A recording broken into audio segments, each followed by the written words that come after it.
اور مومن عورتوں سے کہہ دو کہ وہ بھی اپنی نگاہیں نیچی رکھا کریں اور اپنی شرمگاہوں کی حفاظت کیا کریں، اور اپنی آرائش یعنی زیور کے مقامات کو ظاہر نہ ہونے دیا کریں مگر جو اس میں سے کھلا رہتا ہو، اور اپنے سینوں پر اوڑھنیاں اوڑھے رہا کریں، اور اپنے خاوند اور باپ اور خسر اور بیٹوں اور خاوند کے بیٹوں اور بھائیوں اور بھتیجوں اور بھانجوں اور اپنی جیسی مومن عورتوں اور لونڈی غلاموں کے سوا نیز ان خدام کے جو عورتوں کی خواہش نہ رکھیں، یا ایسے لڑکوں کے جو عورتوں کے پردے کی چیزوں سے واقف نہ ہوں۔ غرض ان لوگوں کے سوا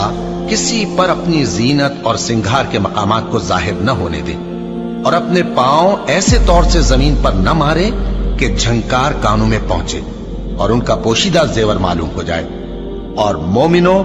سب اللہ کے آگے توبہ کرو تاکہ